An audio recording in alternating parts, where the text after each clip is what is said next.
Доброе утро, дорогие друзья, наши уважаемые телезрители. Это «Утро Якутии» на телеканалах «Якутия-24» и НВК «Саха». И сегодня у нас наш эфир, как и всегда, по традиции направлен на то, чтобы этот день вы начали бодро и уверенно.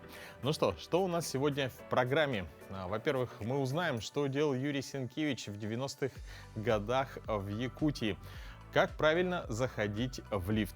Также мы узнаем, что хранит улица Ярославского.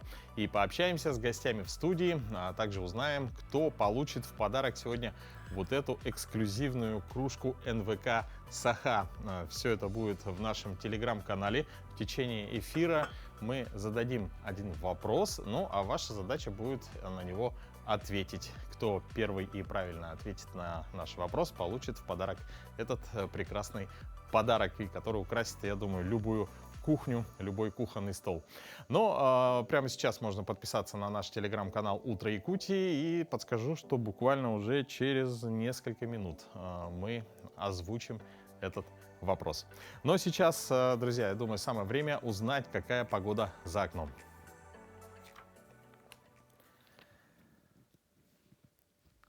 По сведениям УГМС, в большинстве районов республики небольшой снег, на юге и северо-западе местами умеренный.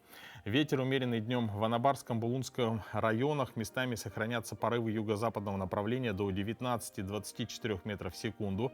В Оленёкском, Жиганском районах местами порывы южного ветра до 16-21 метра в секунду, метели. На западе, юге порывы до 9-14 метров в секунду, поземки. Температура воздуха днем минус 22, минус 27. На северо-востоке республики минус 29, минус 34. На западе 20-25 градусов ниже нуля. На юге республики минус 11, минус 16 градусов.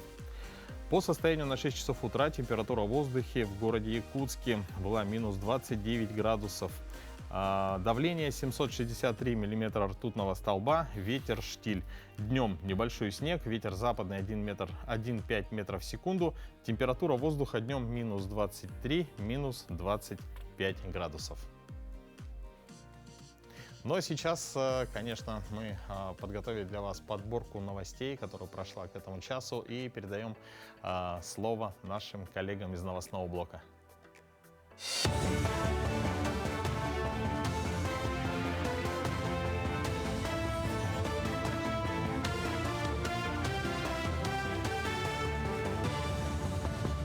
Доброе утро! Расскажем об актуальных событиях к этому часу.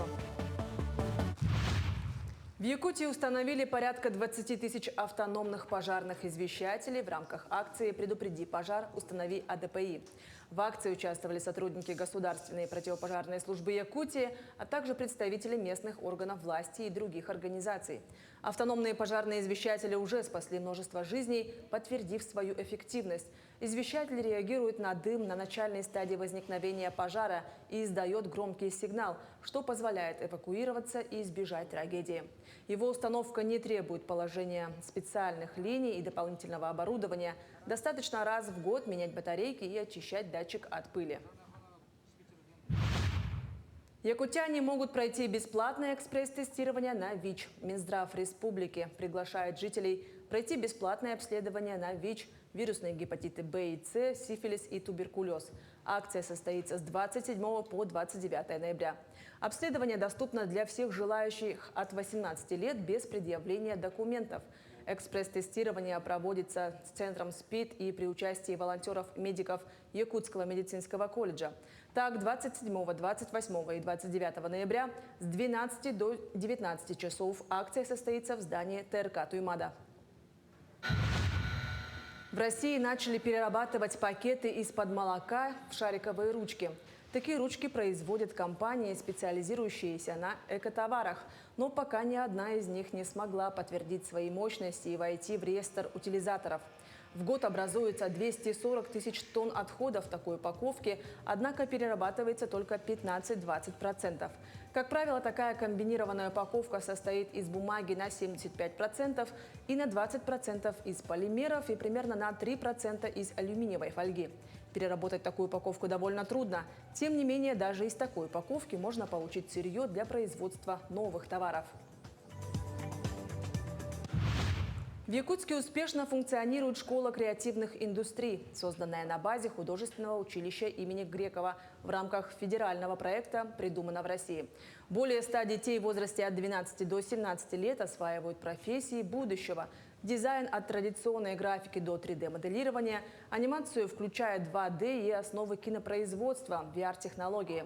Занятия проходят в 2 смены, и, судя по результатам, успех проекта неоспорим. Ребята уже демонстрируют заметные достижения, создавая собственные мультфильмы и проекты виртуальной и дополнительной реальности.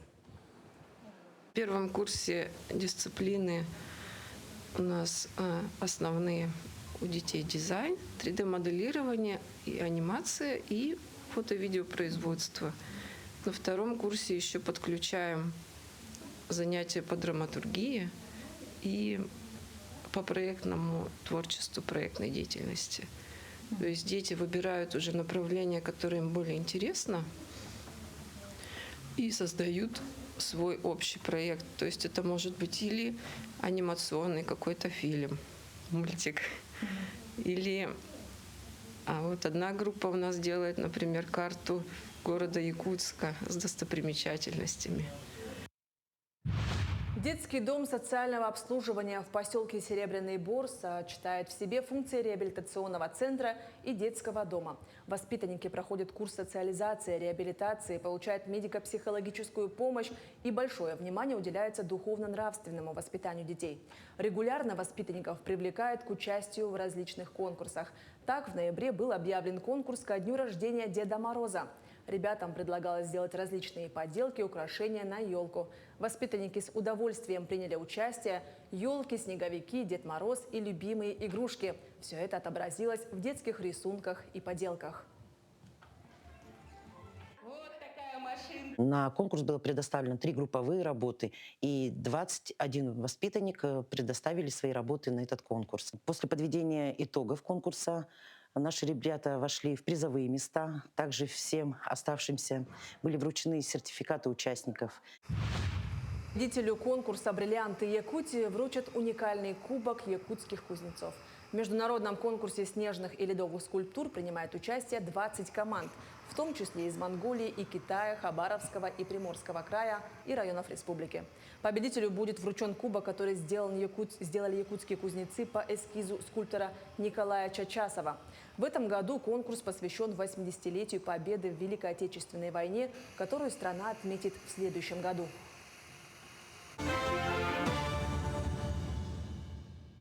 Сегодня 27 ноября. Ежегодно во всем мире отмечается Международный день гитариста. Это праздник, который уже в 99-й раз с 1924 года отмечается в день рождения легендарного гитариста Джимми Хендрикса, который считается одним из самых великих и влиятельных гитаристов во всем мире. Его талант и новаторство в игре на гитаре вдохновили многих других музыкантов-исполнителей. Цель этого дня – почтить память Джимми Хендрикса и отдать дань уважения всем гитаристам, которые создают красивую эмоциональную музыку на своих инструментах. В этот день мы признаем уникальный дух мирового сообщества гитаристов и вдохновляем будущих звезд гитары, а также чествуем все виды и разновидности гитар – классические, акустические, электрические, фламенко, электроакустические, 12-струнные, 7-струнные, басовые, педальные и многие другие. Также этот праздник представляет хороший повод для тех, кто хочет попробовать сыграть что-нибудь новое на гитаре или поделиться своими любимыми композициями с друзьями. Поздравляем всех гитаристов и любителей гитарной музыки с этим праздником. Желаем, чтобы каждая гитарная струна откликалась в вашей душе самыми тонкими и возвышенными чувствами. Ну и, конечно, в честь праздника в том числе хотелось бы сделать небольшой подарок. Это, как я уже говорил, вот такая вот уникальная эксклюзивная кружка НВК «Саха», которая украсит ваш стол и будет очень приятно пить вкусный кофе по утрам. Вопрос следующий. Вопрос не будет дублирован в телеграм-канале, просто в последнем посту вам нужно будет в комментариях написать ответ. Итак, вопрос звучит таким образом. Назовите имя музыканта, которому принадлежит изобретение 5-й струны на гитаре. Назовите имя и фамилию музыканта, которому принадлежит изобретение 5-й струны на гитаре. Ваши ответы мы принимаем в комментариях, и самый правильный, первый, кто ответит, получит наш подарок. Ну а мы переходим к следующему утреннему этапу. Можно ли заниматься и музыкой, и спортом? Конечно, да. Занятие музыкой развивает концентрацию, мелкую моторику и в случае с духовыми инструментами учит человека еще и правильно дышать. Тому много примеров. Например, французская олимпийская чемпионка и пианистка Мишлен Остмейер, скрипач, дирижер и боксер Владимир Спиваков, виртуозная скрипачка и горнолыжница Ванесса Мэй. Ну, возможно, нам далеко еще до спортивных пьедесталов или музыкальных концертов, но утреннюю разминку мы точно можем сделать, да еще и привлечь к этому наших детей. Доброе утро! Сегодня день начнем мы с разминкой с палочкой для осанки, укрепления спины, мышц, чтобы спинка у нас была ровная и красивая. Как раз это актуально деткам и подростковым периоду. Ванечка, возьмем палочки, начинаем ходить и дышим. Вдох, выдох, вдох, выдох. И на последний вдох, выдох. Ручки наверху оставила и за спинкой пошли. Раз, наверх. 2 наверх. И таких можно 10 повторений сделать. Наверху остановились и на цыпочках пошли, стопочки размяла. Раз, два, три, четыре. И раз, два, три, четыре. Палочку за спинку Аня завела, молодец. И пошли на пяточках, на пяточках, на пяточках. Носочки наверх. Во, раз, два, три, четыре. 3, 2, 1. Сделали вдох. И выдох. Перед собой палочку держим. И как балерина пошла, ножки в стороны пошли. Раз, два, три, четыре. И раз, два, три, четыре. И последняя на стопы. Это у нас Мишка косолапый. Мишка косолапый как ходит. Во. Раз, два, три, четыре. И раз, два, три. Ножки прямо. Положили и корпусом потянулись. 3, 2, 1. Вниз пошли с тобой. Хоп. Максимально. И наверх. Еще раз вниз и наверх. Пошли на правую сторону. Корпусом потянулась. 3, 2, 1. Поднялась. Второй. И третий. В другую сторону, Анечка. Пошли в 3. Левую. Раз. Тянемся. 2, 3. Поднялась. На выдохе. Вдох медленно. Выдох. И третий раз. Вдох. И выдох. Тем самым мы проснулись с тобой и растянули все тело. А палочку берем за спину. Взяли сзади хватом. Пониже сделай. Давай, я тебе помогу. Вот. Одна вниз ушла. И вверх-вниз пошли. Раз, два, три, четыре. И раз, два, три, четыре. Ручки поменяли. Поменяла. Во, молодец. И пошли. Раз, два, три, четыре. Вверх, вниз. Вверх, вниз. Хорошо. Поставили ручки. И давай с тобой грудные мышцы растянула. 3, 2, 1. Молодец. В другую сторону. Хоп. 3, 2, 1. Давай пойдем на ноги. Растянули. 3, 2, 1. И другая ножка. Тянемся. 3, 2, 1. И завершаем комплекс на весь корпус тела и на нижние. Пошли. Раз, вправо, влево тянем. Хоп. Хоп, хоп, 3, 2, 1. И пошли тазобедренный. Раз, ножками. 2, молодец. 3, 4, 5 и 6.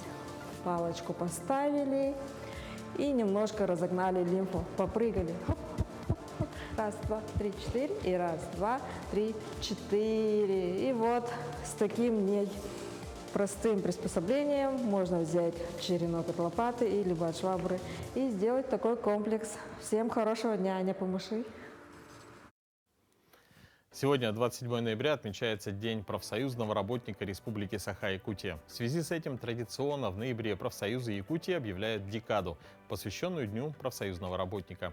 И у нас в гостях Василина Лукина, председатель Якутской региональной организации Общероссийского профессионального союза работников нефтяной, газовой отраслей промышленности и строительства Нефтегазстройпрофсоюза России. Доброе утро. Доброе утро. Поздравляю вас с праздником. Спасибо большое. Скажите, как вы пришли в профсоюзную работу и почему для вас важно работать именно в профсоюзе и что такое профсоюз лично для вас? Ну, профсоюзная деятельность вообще была связана с моим трудовым опытом, трудовой работой вообще всю жизнь, с самого начала. Да? Я после университета пришла работать в Сахатранснефтегаз, начинала работать слесарем по эксплуатации и ремонту газооборудования. И вот, когда я пришла в производство, меня сразу пригласили в профсоюзную деятельность. Вначале я занималась организацией разных мероприятий, спортивных соревнований, занималась там вопросами, в том числе охраны труда, потому что я видела, в каких условиях наши ребята работают, слесари, мастера, да, и вносила свои предложения. И вот меня начали приглашать. Потом в 2013 году был республиканский форум «Профстарт» профсоюзный. Вот я туда пошла. И вот с этого форума вот началась активная профсоюзная работа. Я стала председателем молодежного совета, потом председателем молодежного совета Федерации профсоюзов Якутии. И потом уже вот там меня заметили и пригласили на госслужбу. Ну, вот, в общем, и так вот началось все. Я думаю, может быть, некоторые зрители не заметили, но вы сказали, что вы начали работать прямо слесарем по ремонту газооборудования. Да, вот Здорово. после университета вернулась в Якутск, училась я в Екатеринбурге, закончила обучение инженером, второе образование экономист, но вот начинала я слесарем. Здорово. Ну, а сейчас, да, можно поделиться с нами буднями профсоюза. Чем вы занимаетесь в данное Ну, время? я освобожденный профсоюзный работник, да, то есть моя работа полностью именно связана с профсоюзной деятельностью. А другие наши профсоюзные активисты, они на общественных началах занимаются, например, вот в частности в нашем профсоюзе, да, то есть у них есть основная работа, кто-то там юрист, кто-то инженер, специалист, и помимо этого они занимаются общественной деятельностью, профсоюзной работой.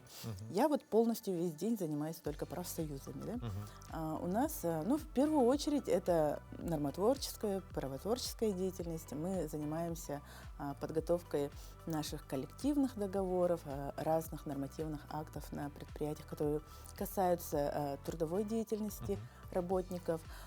У нас практически каждый день какие-то мероприятия на предприятиях, да, на разном уровне, на уровне всего профсоюза, на уровне первичных профсоюзных организаций, много спортивных соревнований. Помимо этого, ну, у нас, допустим, нет штатного правового инспектора труда, то есть я сама провожу экспертизу документов. Помимо этого, конечно, наши общественники помогают. Технический инспектор тоже, данную функцию тоже выполняю я, например, да, это вопросы охраны труда. Например, у нас, ну, бывают разные случаи. Все эти документы, правила охраны труда, положения, они все проходят через наши согласования. Да? На предприятиях, например, особенно на производственных, актуален вопрос специальной оценки условий труда, потому что от результатов этой работы зависит вредность, которая устанавливается как надбавка к заработной плате, это и дополнительные дни отдыха, оплачиваемые. Да? То есть это очень важный вопрос, и бывают случаи, когда вот специальную оценку условий труда проводит сторонняя организация, лицензированная, да, то есть приглашаются сторонние люди, они оценивают каждое рабочее место. И бывает, к сожалению, такое, что эти сторонние организации или же недобросовестно проводят оценку, или же неправильно. Да? Мы обязательно состоим в комиссиях, проверяем, как они проводят работу. И, например, был случай, когда по одной должности там неправильно провели, ну, в общем, результаты неправильные получились, из-за этого ну, на одной позиции слесарей снизили вредность, из-за этого у них снизилась зарплата, из-за этого у них уменьшилось количество выходных, отпускных дней. Да? Мы это заметили, что неправильно сделано, да? Инициировали, чтобы повторно провели оценку, и по итогам этой оценки результаты работодатель также принял, поддержал, и то есть мы людям обратно вернули тот уровень вредности. Ну, это как пример, да? То есть каждый день разные ситуации. Действительно. Ну, действительно, работа профсоюзов очень обширная, и сейчас у вас есть возможность поздравить ваших коллег с праздником. Пожалуйста, можете обратиться. Уважаемые коллеги, профсоюзные активисты, всех поздравляю вас с нашим праздником. Желаю вам терпения, успехов, очень много энергии в нашей такой разносторонней работе. Спасибо, Василина. Мы также в вашем лице поздравляем с праздником. И, конечно, желаем, чтобы профсоюзная работа была творческая, была и приносила, конечно же, плоды. Спасибо большое. Спасибо. Спасибо. Но вполне возможно, что в будущем именем кого-либо из активистов профсоюзного движения даже назовут улицу в городе Якутске, и она попадет в нашу рубрику «Моя улица». Ну а сегодня мы вас познакомим с улицей Ярославского, а поможет нам в этом корреспондент Дарья Реева. Добрый день, дорогие друзья! Сейчас мы находимся на улице имени известного революционера и ученого-академика Емельяна Михайловича Ярославского. Протяженность улицы около 2 километров. Она начинается от улицы Хабарова до улицы Колоковского. На ней располагается школа номер 2, Дом истории политической ссылки в Якутии, Якутский городской лицей, Якутский городской суд, школа номер 26 и филармония. До революции улица Ярославского называлась Полицейская, так как на углу нынешней улицы Октябрьской располагалось полицейское управление. До 40-х годов стала Советской и только в 1943 году приобрела название Ярославского, которое сохраняет по сей день. Во времена, когда улица называлась Полицейской, она начиналась с городского лога, шла параллельно Большой улицей и заканчивалась у стен Якутского Спасского монастыря. Она была наиболее застроена и находилась в центре. По некоторым данным, эта улица отличалась старинными постройками, резными карнизами и ставнями.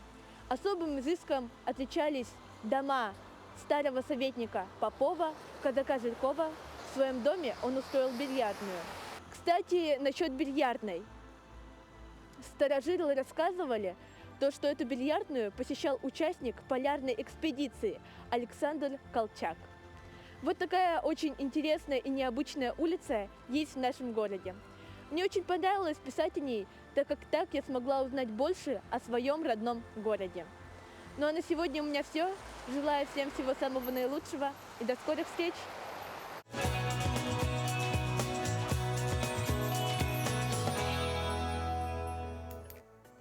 Зима – это период, когда все вокруг, казалось бы, замирает, снег покрывает все вокруг, а с учетом коротких дней у некоторых может появиться даже депрессия.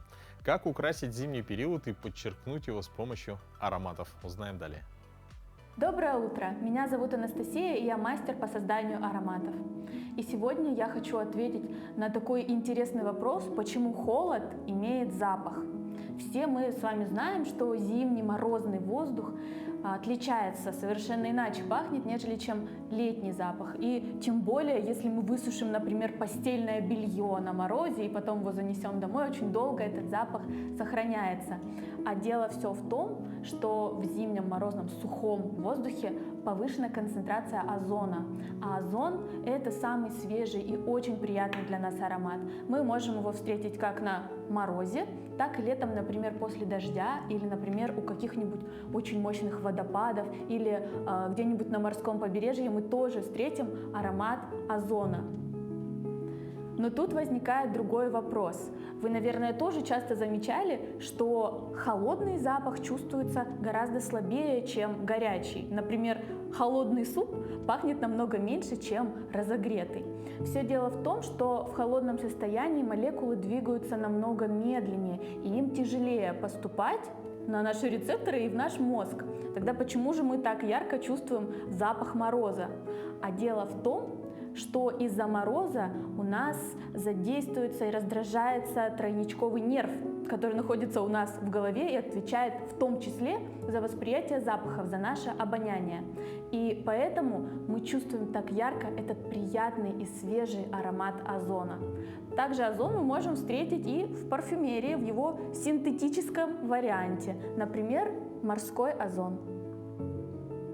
А непосредственно в создании ароматов в парфюмерии аромат озона добавляется для того, чтобы придать свежее и такое акватическое направление вашему аромату. То есть, если представить ваш аромат на полочке, он бы обязательно был в каком-нибудь синем или голубом флаконе, а в рекламе была бы или морозная какая-то свежесть, или, например, девушка у океана. Поэтому обращайте внимание, когда вы ходите по парфюмерным магазинам, на цвет флакончиков, потому что синий или голубой цвет может сказать о том, что как раз этот аромат очень свежий. Ну и, конечно, свежесть придают такие стандартные леденящие нотки, например, как мята, эвкалипт или, скажем, ментол. И сейчас мы все, конечно же, ждем приближения весны и теплоты, но пока у нас есть такая возможность, и на улице у нас мороз, давайте наслаждаться настоящим и натуральным запахом свежего озона. Один из самых популярных космических вопросов, наверное, это есть ли жизнь на Марсе. Вот дело в том, что в этот день, ровно 53 года назад, впервые поверхности Марса достиг искусственный космический объект. Это был спускаемый советский аппарат Марс-2. К сожалению, он разбился при посадке, но уже следующий аппарат проработал на Марсе 14 секунд. Это были первые шаги по изучению Марса. Но отсюда даже можно сделать вывод: не пасуйте перед неудачами, а двигайтесь вперед, и все обязательно у вас получится. Ну а какие еще знаменательные события произошли в этот день, мы расскажем прямо сейчас.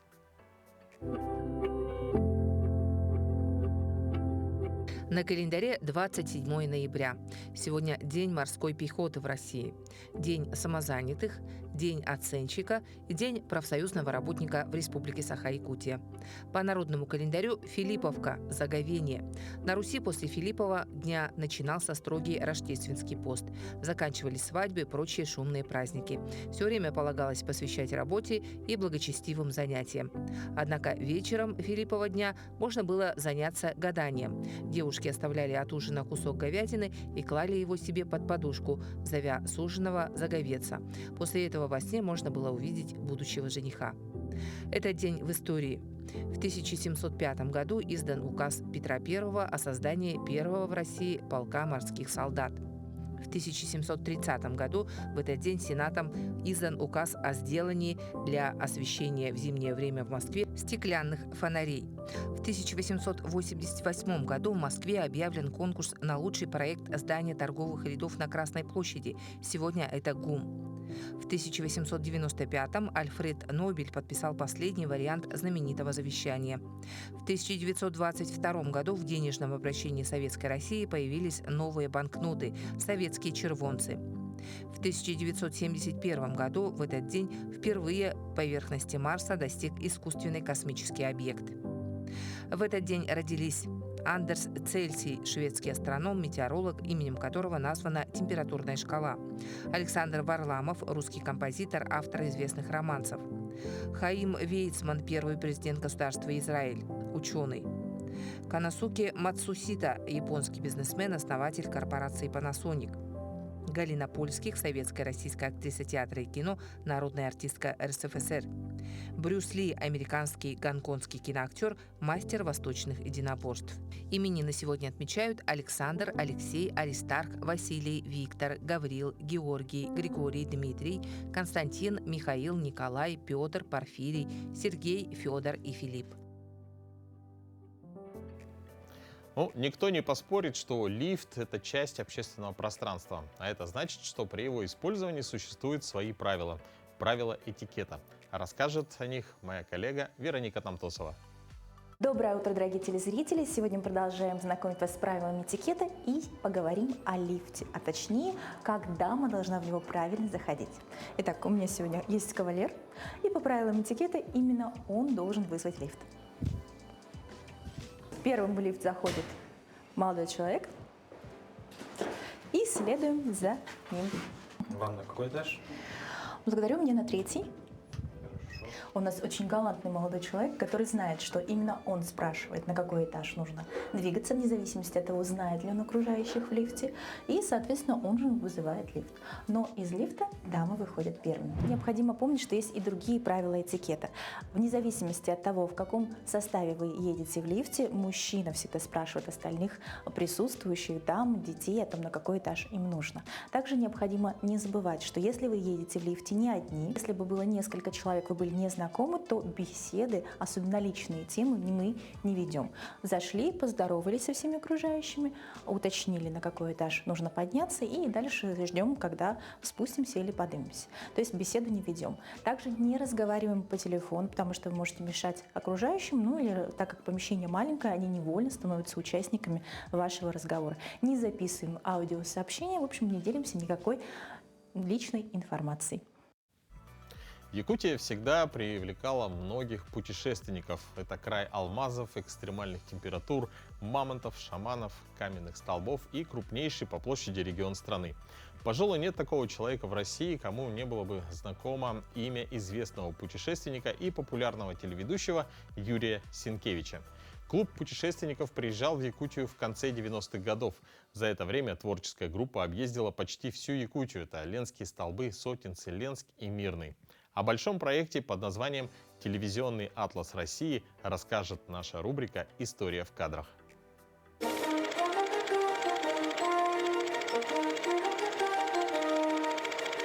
Здравствуйте, я Егор Пеньков, ведущий методист Национального центра аудиовизуального наследия народов Республики Саха-Якутия. Пожалуй, нет такого человека в России, кому не было бы знакомо имя известного путешественника и популярного телеведущего Юрия Сенкевича. Его передача «Клуб путешественников» выходила почти 43 года. За 30 лет, которые он провел в качестве ведущего этой программы, наверное, не осталось такого уголка в мире, где он бы не побывал. Клуб путешественников приезжал в Якутию в конце 90-х годов. За это время творческая группа объездила почти всю Якутию, Ленские столбы, Сотинцы, Ленск и Мирный. Знакомство с Якутией начали с Ленского Парижа. Когда-то в поселке Мухтуя на сибирской реке Лене по праздникам танцевали кадриль, а по улицам расхаживали франты в пальто. Потому и прозвали Мухтуя Ленский Париж. Об этом писал еще русский писатель и литературный критик Иван Гончаров. С этого Ленского Парижа клуб путешественников и начал большое путешествие по берегам Лены. Ведь история города Ленск связана с освоением алмазного края. После того, как в бассейне реки Вилюй были открыты первые алмазные месторождения. От Ленска съемочная бригада поехала в город Мирный. Трасса Ленск-Мирный историческая. Для Якутии это дорога номер 1. Именно по ней в зимнее время большегрузы доставляют все необходимое для добычи алмазов. Неизгладимое впечатление на съемочную группу оставила трубка «Мир», ведь она является одной из самых богатых алмазных месторождений, колыбель первых отечественных алмазов. Далее съемочная бригада продолжила путешествовать по Лене, и перед ними открылись удивительные просторы, сказочные пейзажи и величественные выступы ленских столбов. Побывали журналисты и в архитектурном комплексе «Дружба» в Сотинцах. Музей-заповедник «Дружба» – заслуга Дмитрия Кононовича Сивцева Сорномаллона, народного писателя Якутии, заслуженного деятеля искусств РСФСР. Поездка в Якутию входила в большой проект под названием «Телевизионный атлас России». За интересными очерками следили все телезрители, ведь Сенкевич рассказывал о Хакасии, Калмыкии, Башкирии, Татарстане, Магаданской и Архангельской области, об Алтае и Камчатке. Якутия была и остается уникальным и привлекательным краем для путешественников, которые готовы к новым открытиям. И эти кадры тому подтверждение. Это была рубрика «История в кадрах» и ее путешествие по реке времени. Но действительно, территория нашей республики необъятна и хранит много интересных фактов и невероятных мест. Ну а сейчас мы с вами перенесемся на юг нашей республики, в город Нерюнгри, где прошли соревнования по спортивному страйкболу. 8 команд сошлись в играх 2 на 2. О формате соревнований и их участниках подробнее расскажут наши коллеги. Команды готовы? 5 минут! 5! Страйкбол в Нерюнгринском районе развивается уже давно, но именно спортивное направление здесь только набирает обороты. Знакомиться с ним нерюнгринцы начали 1,5 года назад. Ребята, которые приходят в спортивный страйкбол, начинают играть, видят динамику игры, адреналин, и в итоге начинают играть, либо остаются только в спортивном страйкболе, либо начинают играть и спортивный, и классический страйкбол. Польза страйкбола в целом – это все равно как командный вид спорта, поддержание командного духа, где-то морально-волевых качеств. Многие игроки приходят в страйкбол с других смежных направлений. Страйкболом начал заниматься относительно недавно, где-то месяца 2 назад. Позвали ребята, так как общие интересы были на пейнтболе, ребята пригласили потренироваться страйкболом. Ну, мы пришли, побегали, вроде как-то понравилась мобильная игра. Страйкбол требует внимания, умения строить стратегию и тактику, учит моментально принимать решения, думать и быстро реагировать на изменения на поле боя. Speed Soft Nero 2 на 2 – это уже 6-е соревнования клуба, и сегодня в них принимает участие 8 команд. Жеребьевкой они разделены на 2 подгруппы. Командам нужно стартовать с баз, захватить флаг и отнести флаг на базу соперника. Причем, если они это сделают при живом сопернике, они выигрывают, получая дополнительный балл. 8 команд работали на соревнованиях сплоченно. Каждая показывала свои умения, мастерство, и все сражались за победу с огнем в глазах. Нравится, потому что атмосферно. Игры проходят у нас быстро, на динамику. Нравится атмосфера в первую очередь, да. И окружение. Нашел достаточно хороших людей, с которыми я не просто играю там раз в неделю, а мы дружим, встречаемся и так далее. На играх Speed Soft Nero команды встретились в плей-оффе с тех мест, которые заняли в группе. В динамичном мероприятии команды показали интересную игру, желание победить, а главное, получили удовольствие от соревнований. По итогам были определены команды-победители и лучшие игроки. Екатерина Павлова, Вадим Барашков, Нерюнгри. Активный образ жизни – это вообще важная составляющая здоровья. Самое главное – это найти ту самую активность, которая будет вам по душе и будет мотивировать на новые свершения. О здоровье мы поговорим далее в рубрике «Мой доктор». И сегодня тема – репродуктивный возраст.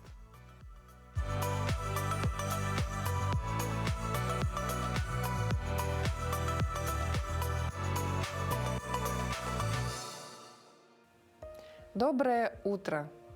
Беременность до 19 лет – это довольно рискованное мероприятие, потому что оно связано с повышенной вероятностью осложнений беременности и родов.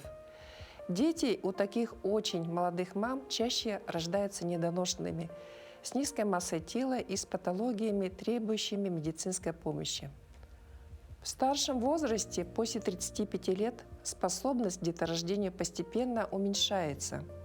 Есть большая опасность, которая подстерегает женщину старшего возраста, связанная с рождением ребенка с генетическими отклонениями, особенно с синдромом Дауна. Статистика показывает, что для 40-летней женщины опасность родить ребенка с болезнью Дауна в 9 раз больше, чем у 30-летней. У женщин старше 35 лет чаще, чем более молодых, возникают осложнения со здоровьем во время беременности и родов. В особенности это касается диабета и высокого артериального давления, которые вообще свойственны людям старшего возраста. Вспомогательные репродуктивные технологии призваны помочь парам зачать ребенка. Обычно к вспомогательным репродуктивным технологиям прибегают в случае диагностированного бесплодия или других заболеваний, препятствующих зачатию и вынашиванию плода. Наиболее популярной методикой является экстракорпоральное оплодотворение, но это лишь один из вариантов. Для вспомогательных репродуктивных технологий характерно проведение отдельного или всех этапов зачатия вне организма будущей матери.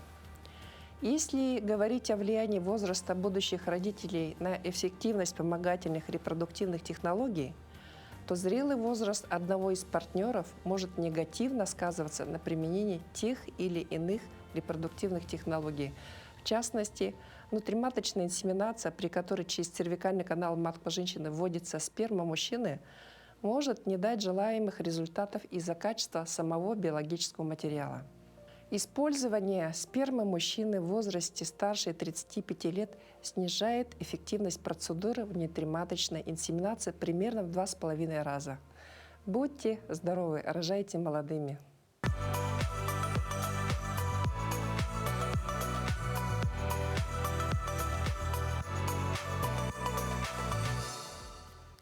Вот как вы думаете, что символизирует красоту, любовь, радость и стойкость? Как ни странно, все это относится к цветам. Согласно флориографии, науке о значении цветов, эти эпитеты описывают цветок эустома. Доброе утро! Сейчас самое время сеять самые прекрасные цветы – это эустомы. Чтобы в июне видеть уже цветы эустом, их сажают в начале декабря, в конце ноября и даже в январе. А эустомы бывают разные, высокорослые, которые достигают до 60-70 сантиметров, потом их используют в букеты. А есть еще карликовые, которые вы можете посадить и вырастить у себя их дома на подоконнике. Торфяные таблетки заливать лучше в тазик, не в саму тепличку, потому что тепличка от горячей воды может деформироваться. Перекладываем торфяные таблетки в тазик и заливаем горячей водой. Даже за считанные секунды наши таблетки, смотрите, как набухли. Посмотрите, сверху вот обычно оболочка открытая, а снизу попочка закрытая. Когда будете заливать водой, обратите на это внимание, чтобы донце было внизу. Немножко выжимаем лишнюю влагу и перекладываем в тепличку. Теплички, кстати, можете использовать от пряников, печенюшек. Я вот такие дела ничего не выкидываю, все дома храню. Ну все, таблеточки наши готовы. И смотрите, в торфяных таблетках вот бывают посередке такие дырочки. Мы их закрываем. Нам не нужно, чтобы семена эустомы попали в эту дырочку. Если они туда попадут, то не взойдут никак. Потому что вот эти семена очень нежные, и они должны быть на поверхности. Ну, давайте я посажу синьориту Марту. Мне очень нравится название. Такая махровая эустома, очень красивая, лососевого цвета. Это, кстати, новинка. Рассыпаем мы эти семена на тарелочку или на крышечку. И вот они, беленькие, маленькие семена. Один лайфхак. Чтобы вот эти маленькие семена как-то достать рукой, а рукой не получится, если вы новичок, замачиваем зубочистку в воде и вот так вот семечко просто прикрепляется к зубочистке.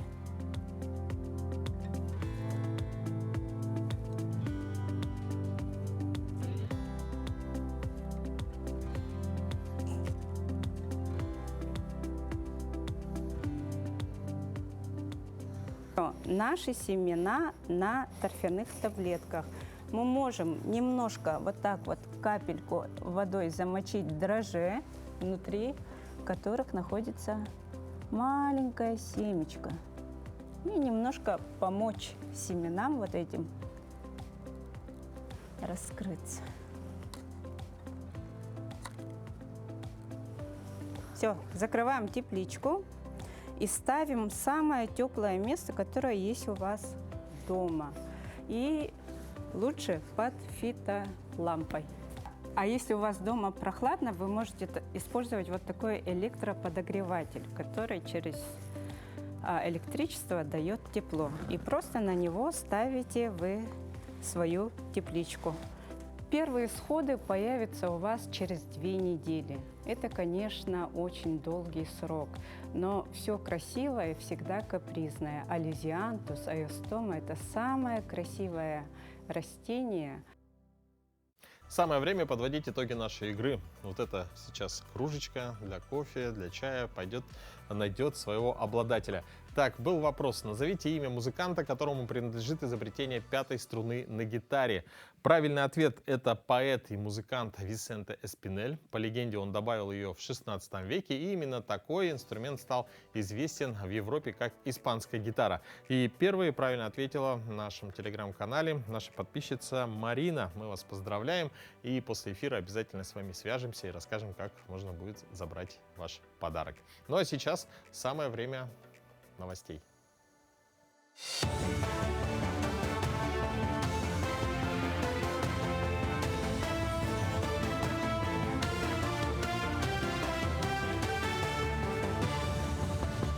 Продолжим говорить об актуальных событиях этого утра. С Специалисты отделения социального фонда Якутии проводят с жителями заблаговременную работу, чтобы обеспечить полноту и достоверность сведений, необходимых для своевременного и правильного назначения пенсий. С начала этого года услугой воспользовались 6449 жителей региона. Подать заявление до предполагаемого срока выхода на пенсию нужно за 24 месяца. Сделать это можно через своего работодателя или лично обратившись в любую клиентскую службу отделения соцфонда.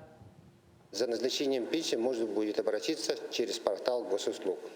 Если у вас остались вопросы о заблаговременной работе по выходу на пенсию, вы всегда можете обратиться к специалистам отделения социального фонда по Якутии, позвонив в региональный контакт-центр 8 800 100 0001. Звонок бесплатный. Также вы можете лично обратиться в клиентскую службу отделения по месту жительства. В Якутии налоговые органы проведут Дни открытых дверей 28 ноября. Будут даны разъяснения по вопросам уплаты имущественного, транспортного, земельного налогов и НДФЛ за 2023 год. День открытых дверей пройдет с 9 до 20 часов по адресу город Якутск, 202 микрорайон, 23 корпус. Также налогоплательщиков примут в территориально обособленных рабочих местах республики с 9 до 18 часов. Открыть для себя новые вкусы и насладиться атмосферой северного гостеприимства. В рамках фестиваля «Вкус Якутии» состоялся круглый стол, профорум и в гастролаборатории. Предприниматели, рестораторы и студенты собрались для того, чтобы поделиться знаниями и обменяться опытом. Приняли участие шеф-повара не только из Якутии, но и регионов России. В этом году запланирована яркая и насыщенная программа фестиваля. В том числе состоятся показы ресторанов. Николай Атласов проведет мастер-класс для детей, а также состоится демонстрация чайной церемонии якутской невесты для гостей из других регионов страны. В рамках фестиваля «Зима начинается с Якутии» прошел турнир по Северному многоборью. Последний раз спортивное мероприятие провели в 2019 году.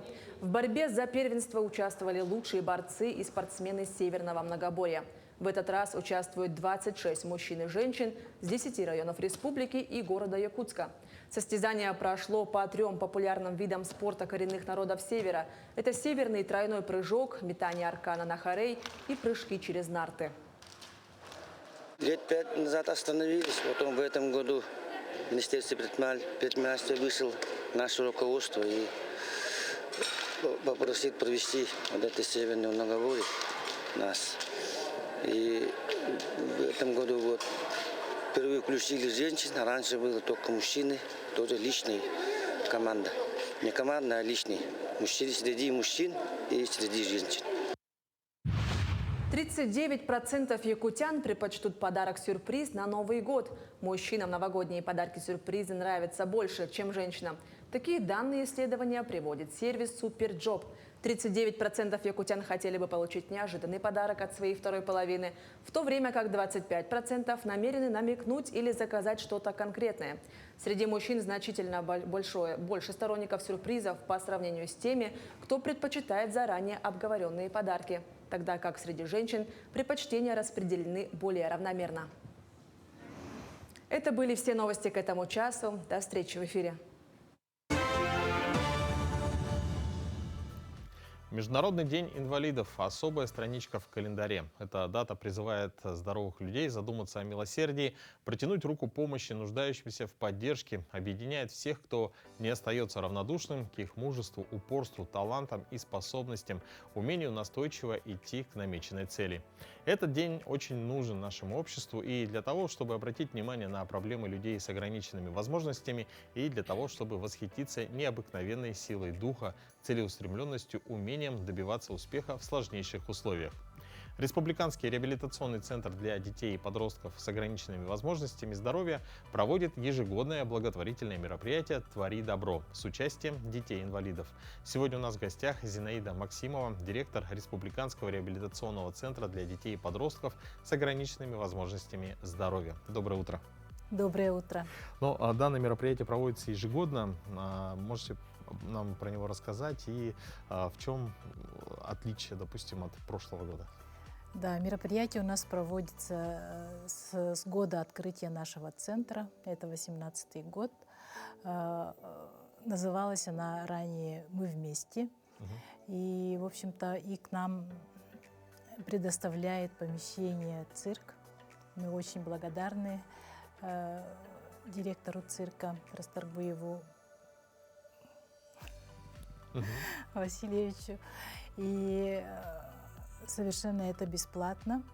Они у нас попечители. Вот. И получается, что весь город собирается. Программа у нас обширная.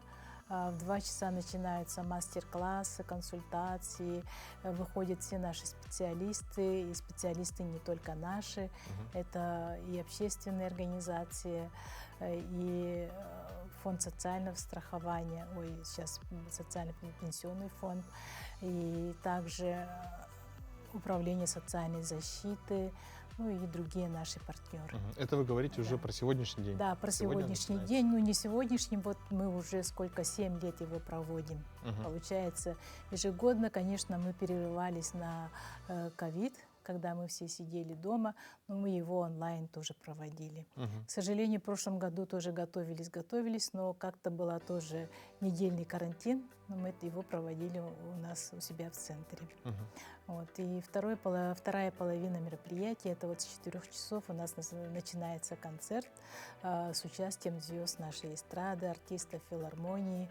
Сегодня приходите, кому интересно будет. Ну, будет интересно, я обещаю, ну и, конечно, наши дети. Да, и напомню, что это проходит в Государственном цирке Республики Саха-Якутия. Сегодня с 4 часов вечера будет концерт. А в целом, вот как идет подготовка к мероприятию, и можно поподробнее, кто принимает участие в акции? Так, принимает участие, конечно, как всегда, фонд Харсхал. Они все время вместе. Это вот общественный фонд для детей и родителей с ограниченными возможностями здоровья. Также вот, артисты у нас... Звезды нашей эстрады. Да, звезды нашей эстрады и филармонии. Они вот благотворительно тоже примут участие, но также и детские ансамбли. Вот, с того же Харсхала у нас очень хороший там хоровой коллектив создался. И со школ тоже будут. Ну и наши дети, которые к нам ходят на реабилитацию. Ну, все это приурочено к 3 декабря, и в целом уже начинает, да, проводится декада.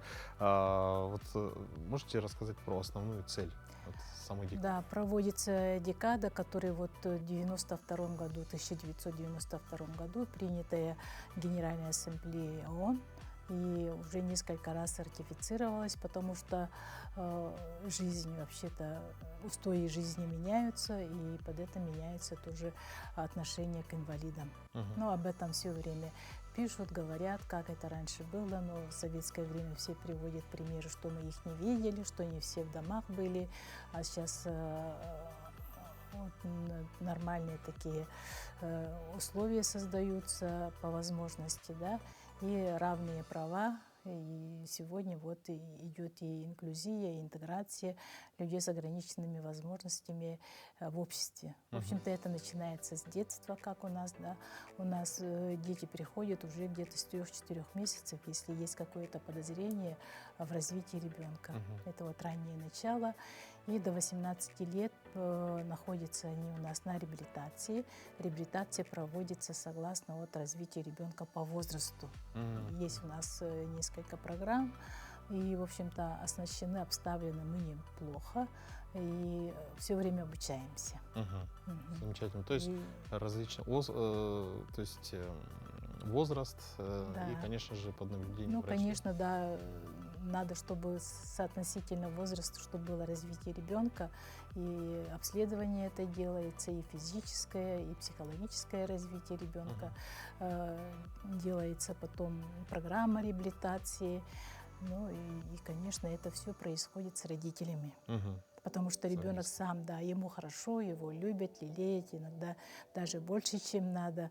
Он пока проблем не знает. Проблемы видят родители, а они тоже вот задаются многими вопросами, что делать в этих ситуациях. Ну, тогда, конечно, это мы все вместе с ними думаем, что и как вот после нашей тщательной диагностики. Ну, это очень символично, что концерт в этом году проводится под лозунгом «Твори добро». А в целом, почему было выбрано это название? И оно было изначально немного другим. Знаете, вот в этом сложном положении, в которое попадают наши дети, наши семьи, ну, без добра никак не обойтись. Я вначале упомянула, что мы были все вместе, а потом ковид начался, и почему-то этот сленг стал чуть ли международным. Ага. Очень много его стало, но потом вот в связи с этой военной операцией тоже мы все вместе, поэтому мы пошли творить добро дальше. То есть уже более, как бы, чтобы именно эта акция и эти слова обозначали, напоминали. Надеемся, что он у нас останется. Ну, мы желаем вам успехов. То есть сегодня, давайте еще раз повторим, уже будет акция «Твори добро» в республиканском цирке, в Государственном цирке Республики Саха-Якутия. С 4 часов будет концерт, поэтому, друзья, присоединяйтесь к этой благотворительной акции «Твори добро». Ну, а мы вам желаем успехов, удачи и вам большое спасибо за то, что посетили наш эфир. Спасибо большое. И еще раз благодарю Сергея Васильевича Расторгуева и всех работников цирка, которые очень радушно нас принимают, помогают во всем. И, в общем-то, это наше доброе общее мероприятие. Спасибо. До новых встреч, друзья.